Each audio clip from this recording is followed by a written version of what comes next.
mean, it's disheartening. I mean, and it's slow and it's expensive. We begin tonight at 5 o'clock with Oregon's affordable housing crisis, one that has already become a top priority for state lawmakers and new Governor Tina Kotek. She's now calling on local governments to find ways to speed up housing production. Good evening, I'm Laurel Porter. And I'm David Mulco. It's part of a statewide effort to address homelessness with the goal of building thousands of new units each year.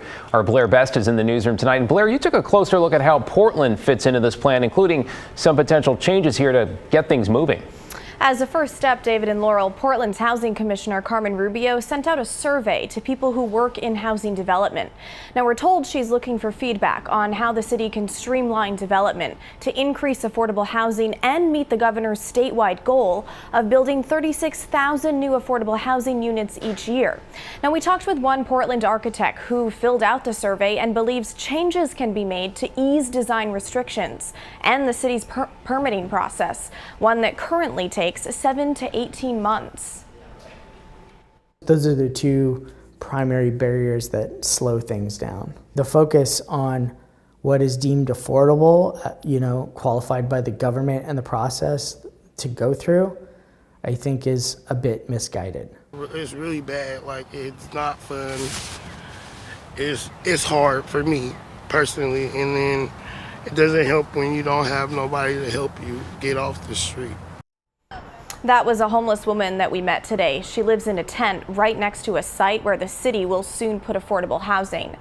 Now, the homeless crisis is a multifaceted issue, and the answer is not as simple as just building more housing.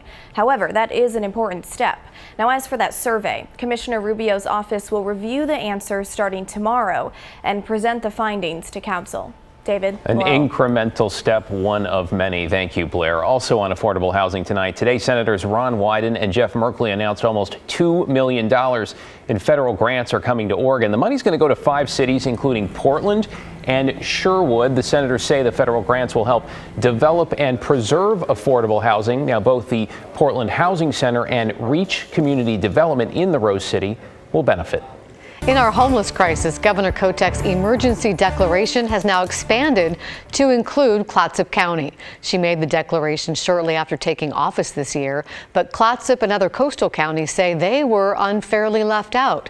The declaration applies to places where the homeless population increased 50% or more from 2017 to 2022. Clatsop County has seen the highest rate of people who are homeless per capita in Oregon for the past 8 years, but initially that didn't appear to be enough to qualify. The county was able to successfully request to be part of the declaration. Lincoln County is trying to do the same thing. Proud Boy Tusitala Tiny Tosi has been found guilty in a case related to a fight in Portland back in 2021.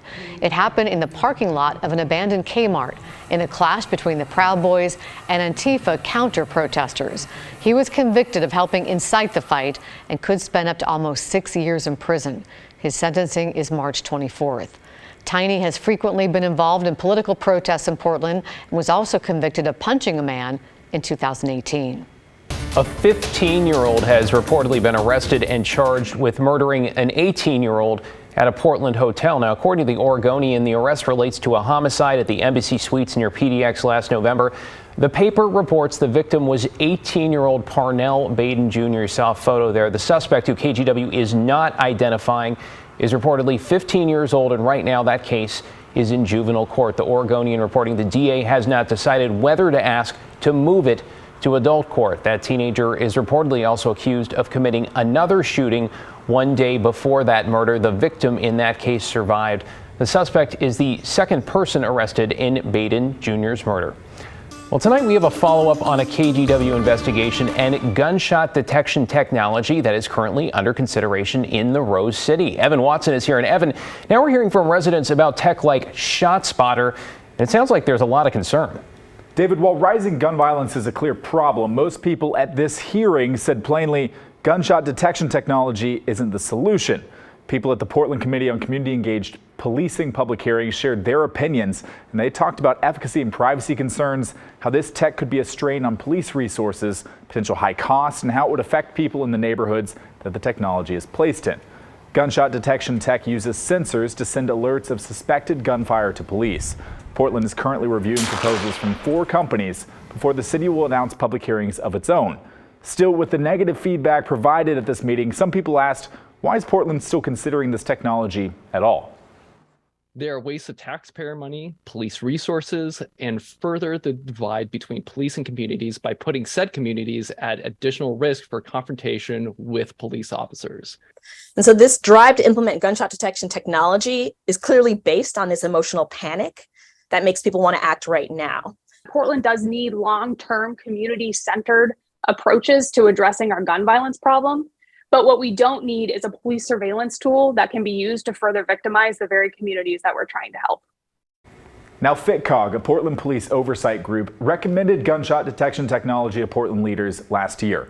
And Mayor Wheeler decided to move forward with that recommendation, but nothing's done just yet. Critics at this meeting said this technology is, by its nature, reactive, and Portland should instead use the money to address the root causes of crime. Laurel? Thank you, Evan. One woman is dead following a reported shooting in Salem early this morning. Police say the victim's in her late teens to early 20s and was found dead in a car. The 911 call came in just after midnight after someone reported hearing gunshots. It happened in the area of the Embassy Court Apartments. No arrests or suspect information yet. Anyone with information is urged to contact the Marion County Sheriff's Office. Investigators in Washington County say they have solved a cold case from 1988. Robert Atrops, now 68 years old, is accused of killing his estranged wife, Deborah, more than 30 years ago. Authorities arrested him this morning at his home in Newburgh. Deborah's body was originally found in the trunk of her car in Beaverton. However, the case went cold until it was reopened in 2021. Through re-interviews with witnesses and re-examination of forensic evidence, investigators made their case to a grand jury who indicted Atrops on Tuesday. It was like, you've got to be kidding me. This can't be happening to us. We've already been through so much. Well, a family in Southwest Washington is facing a long list of struggles, and all of them at the same time. That includes 2 family members diagnosed with cancer. Tim Gordon explains tonight why, despite a number of challenges and worries, mother and son are trying to focus on hope. It's been a lot the last 6 months, for sure. Definitely. The challenges of life have been intense for Melissa and Jeremy Hoskinson and Jeremy's mom, Karen. In the past few months, both Karen and Jeremy learned, just weeks apart, they had cancer. That was shortly after a death and a birth in the family. My mom died at the end of August from heart failure. And then in November, we welcomed our 4th baby, our Emery. She's 3 months now. Emery is a joy, but for a young family of 4 and a grandma too, their cancer concerns are overwhelming. Karen learned she had breast cancer in December, her 3rd such diagnosis since 1994. She's since had a full mastectomy and is facing chemotherapy now. I'm overwhelmed, but I'm more worried about my son than myself, so. Worried for Jeremy because they learned last month that he has cancer too.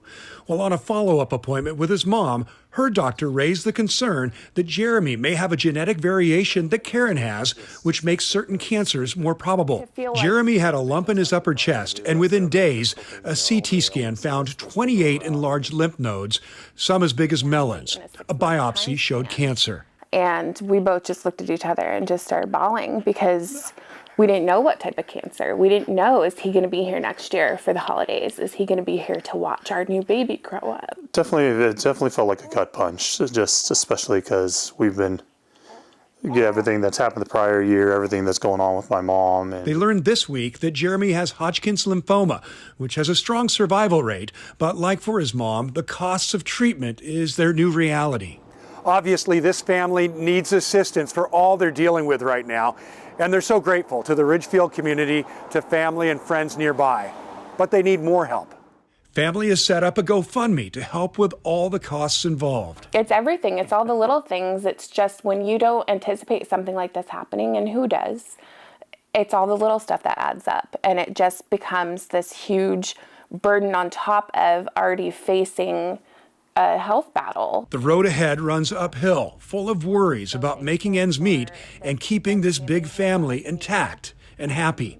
Thank goodness for the kids, including the littlest. Just a happy girl. She gives out smiles all day long, and that's really getting us through. It really is.